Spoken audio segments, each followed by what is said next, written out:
Dans cette vidéo, je vais vous montrer comment je vais créer une croix languedocienne suite à la commande d'une cliente. Donc ce qu'elle recherche et ce qu'elle a déjà en fait, c'est ça, voilà, que je vous mets à l'écran. Sauf que vu que c'est fait pour faire de la résine et vu l'état de la croix languedocienne, en fait, elle ne peut pas recréer un moule à partir de celle-ci, parce qu'on voit qu'elle a des défauts un peu partout. Donc ce qu'on va faire, c'est qu'on va la recréer sur Fusion 360 et après on va l'imprimer en 3D.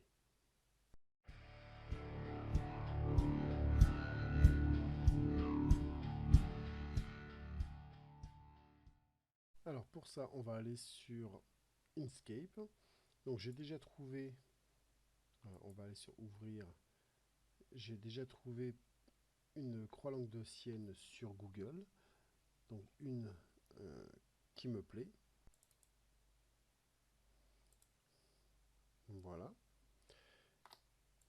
Ici, on va donc sélectionner l'image, on va aller dans Chemin, vectoriser un objet matriciel, et moi ce que je veux c'est les contours, donc on va faire détection de contours, on va faire mettre à jour, appliquer, et on va pouvoir supprimer l'image de base. Voilà, vous voyez qu'en mettant le petit cadenas, je sélectionne et si je la rétrécis ou que je l'agrandis, elle ne se déforme pas. Donc je vais l'enregistrer sous, fichier, enregistrer sous, je vais l'appeler Occitane, voilà, et on va pouvoir passer sur Fusion 360. Sur Fusion, je vais travailler avec beaucoup d'esquisses. Vous allez voir, je vais faire des copier-coller pour pouvoir obtenir en fait plusieurs niveaux au niveau de la croix. Vous allez voir, c'est assez simple au final. Donc là, je vais créer une esquisse. Je vais me mettre sur ce plan-là. Pour commencer, je vais créer un carré parce que je veux que ma croix fasse 100 par 100. Voilà.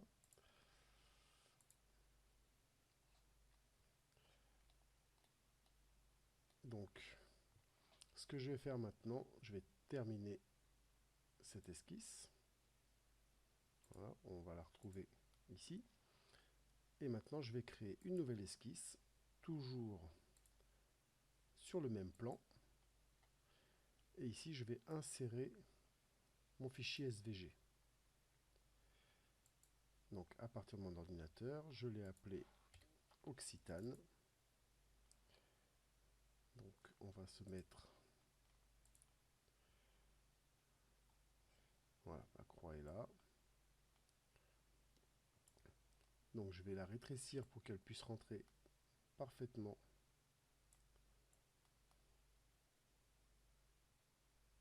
Voilà. On va l'agrandir encore un peu.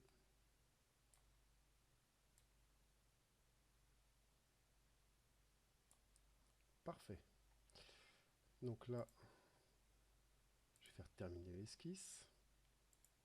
Je vais sélectionner cette barre qui ne me sert à rien. Je la supprime. Mon carré, je le sélectionne et je le supprime.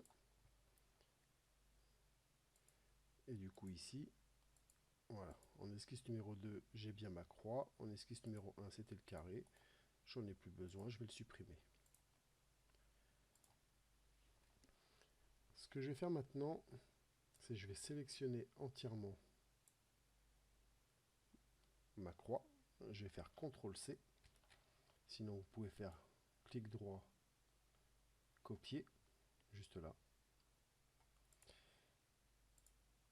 Et je vais me remettre, je vais sélectionner, alors celle-ci, je vais pouvoir la cacher. Je vais créer une nouvelle esquisse. Je me remets sur le même plan et je fais CTRL-V. Là, une nouvelle croix occitane est arrivée. Voilà. Donc je vais pouvoir terminer mon esquisse. Donc si je me mets sur l'esquisse numéro 3, on la voit. Si je la cache, il n'y a plus rien. L'esquisse numéro 2, il y en a une autre. Donc là, ce que je vais faire, c'est que je vais recacher mes deux esquisses. Je vais refaire une nouvelle esquisse et je vais faire ça plusieurs fois.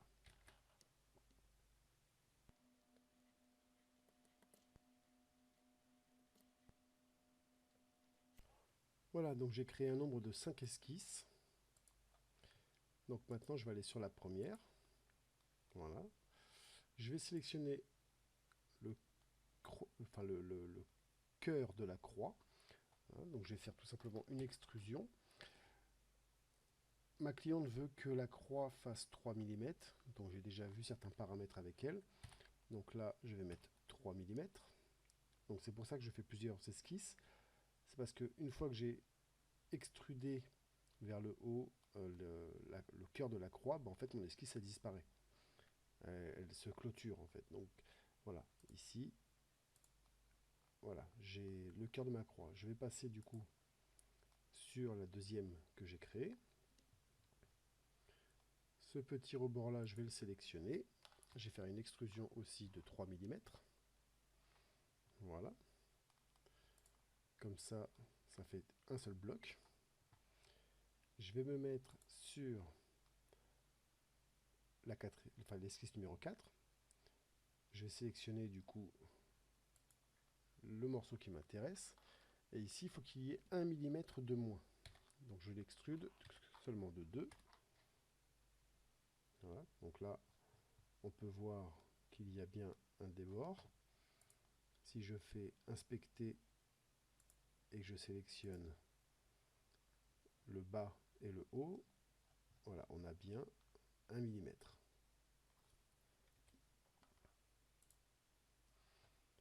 Ensuite, je vais sélectionner mon esquisse numéro 5.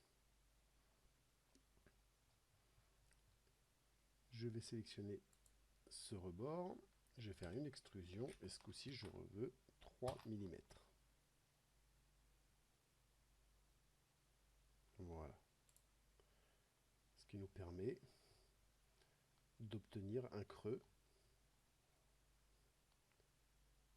dans la croix. Alors pourquoi est-ce que j'ai créé une esquisse numéro 6? Parce que pour l'instant nous ne l'avons pas utilisée. C'est parce que je vais faire tout le tour un cerclage de façon à ce qu'elle puisse couler son silicone et que ça puisse ne pas déborder. Voilà. Et que c'est plus simple en passant par une nouvelle esquisse. Donc nous allons sélectionner notre 6e esquisse. Nous allons faire un clic droit et nous allons faire modifier l'esquisse. Depuis cette esquisse, on va sélectionner le trait le plus éloigné et nous allons faire décalage tout en haut. Donc ma cliente veut un décalage de 5 mm entre le rebord de la croix languedocienne et le rebord du cerclage. Donc nous allons mettre 5. Bon là on voit que c'est en intérieur, donc on va faire moins 5 pour être en extérieur. Voilà. Hop. Donc là on voit bien le nouveau cerclage effectué. On va resélectionner le même cerclage. Nous allons refaire décalage. Et là on va faire moins 5 plus moins 5. En gros, j'aurais pu faire moins 10 directement. Moins 5, ça nous donne du point le plus éloigné de la croix jusqu'au début du cerclage. Et plus moins 5, parce que je remets moins 5 pour aller en extérieur. Maintenant que nous avons le cerclage, on va pouvoir le sélectionner, faire extrusion. Et on va faire un cerclage de 6 mm de hauteur. Voilà comment je réalise la croix languedocienne seulement avec un fichier SVG, quelques esquisses et des extrusions. Voilà, donc pour ceux qui ne savent pas à quoi ressemble une croix occitane, je vais vous la mettre à l'écran. Voilà. Donc, hop, on va faire comme ça. Alors pourquoi est-ce que ma cliente veut un rebord ici? Bon, déjà, le cerclage va permettre de faire un moule silicone et après, elle va pouvoir couler sa résine. Donc, le cœur de la croix qui se trouve ici, elle va pouvoir couler du rouge, attendre que ça sèche un petit peu, je présume. Et par la suite, du coup, elle pourra faire couler son jaune. Et ça va pouvoir faire une incrustation et avoir la croix languedocienne telle qu'elle est réellement. Voilà, j'espère que ce petit tuto très court et très simple vous aura plu. Je vais vous faire en short la vidéo, l'impression de la croix. Comme ça, vous pourrez voir à quoi ça ressemble. Et puis, ben, je vous dis à très vite pour de nouvelles vidéos.